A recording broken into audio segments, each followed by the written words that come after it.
I mean, still in his eye. Oh, But the line got pulled off. oh no. Anyway, we did get through it. Yeah.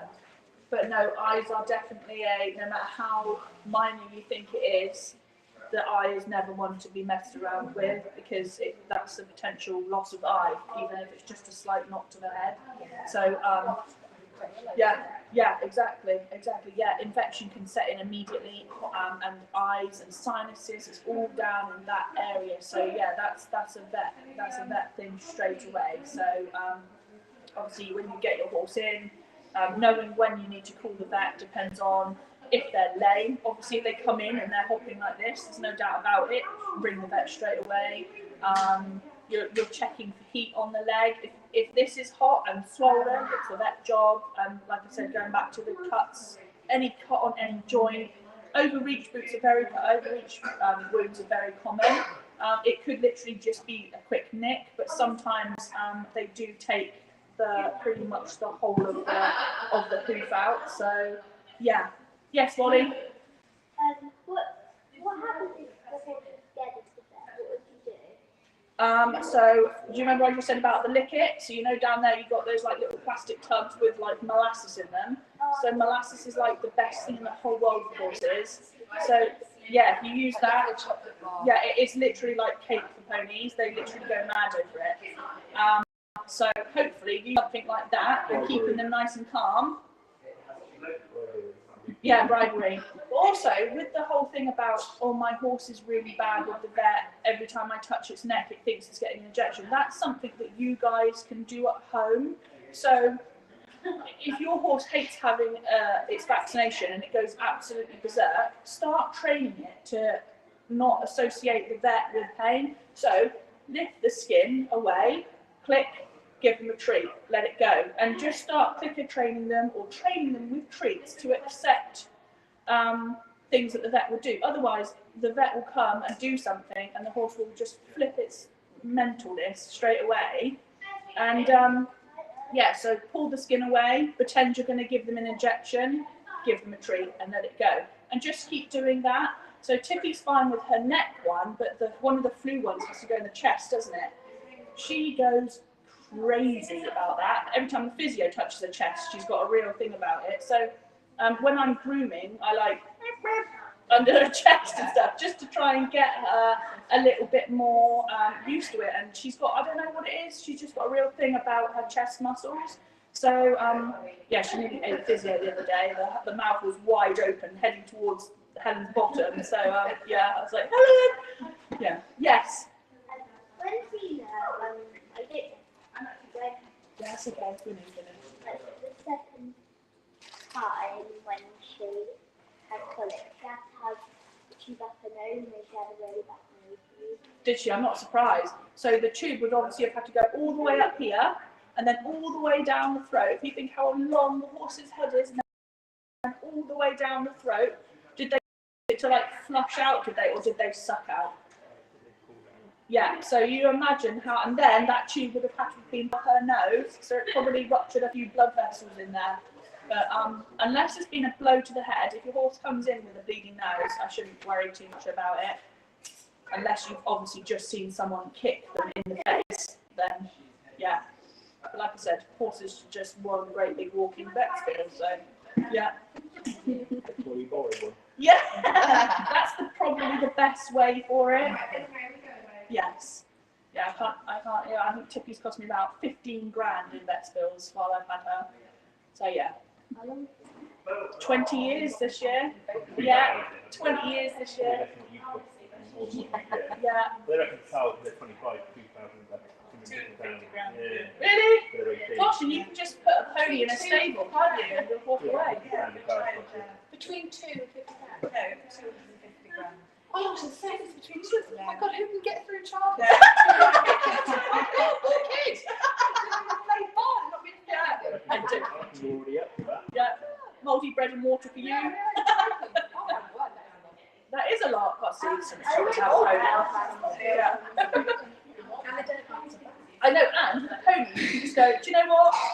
I think we need some time out. You can stay in your stable, and I'm going home. I can't do that with a kid. You can.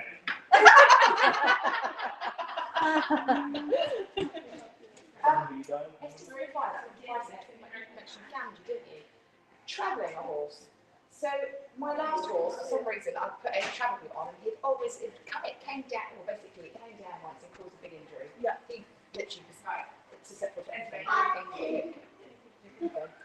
Anyway, I've stopped using them because I don't like them, and No. I just think they can get loose, they can get loose, they can slip down, and so I always travel my horse in the boots that I'm going to use. So I'm going to do this country event. I put those country boots on him, and over each jumping, I'll be jumping boots.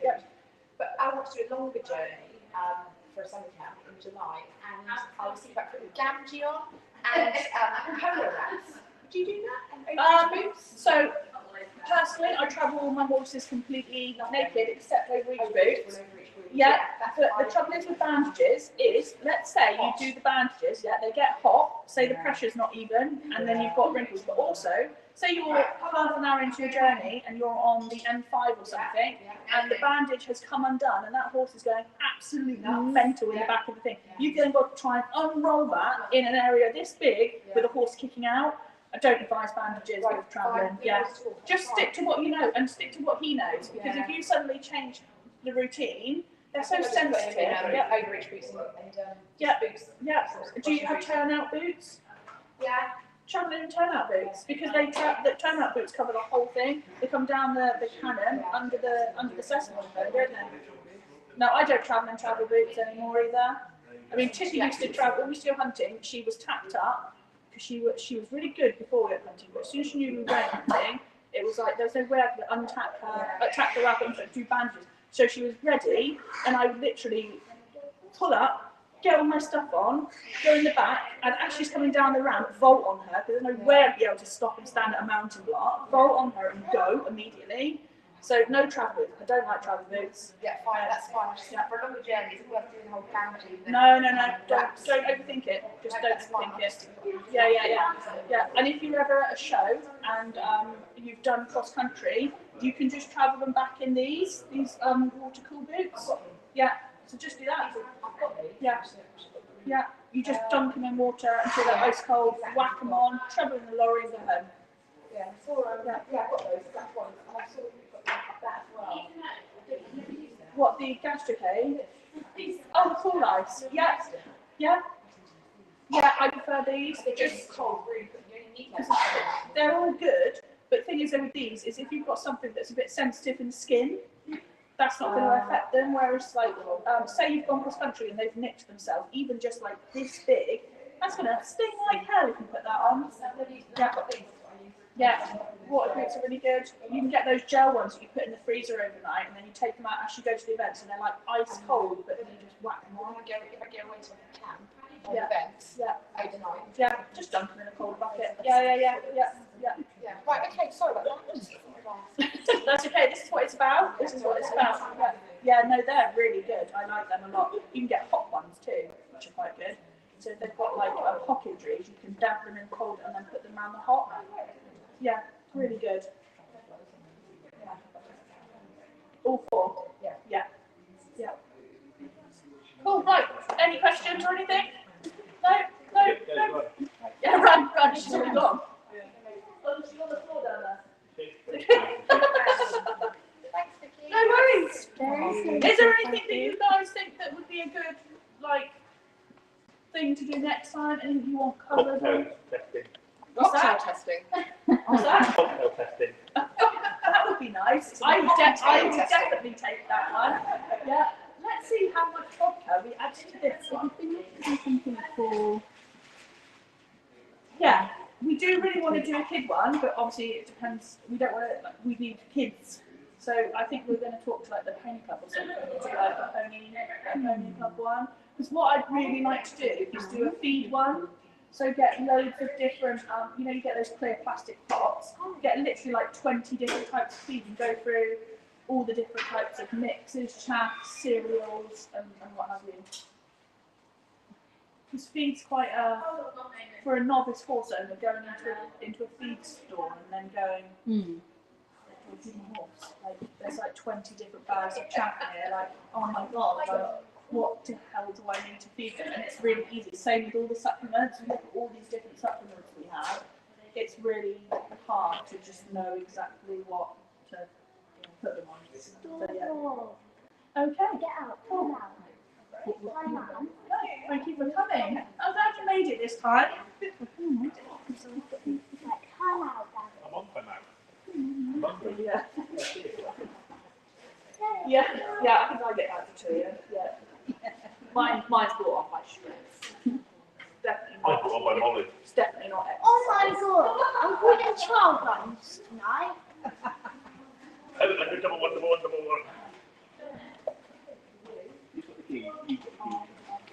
Molly's got them.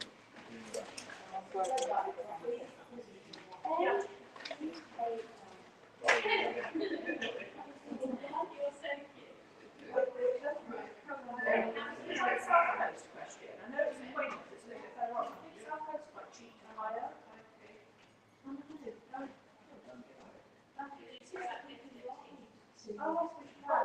See ya! Yeah.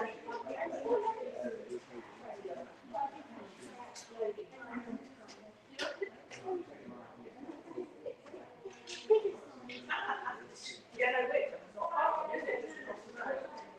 Yeah. Yeah. Yeah, no, it's easy. Just see.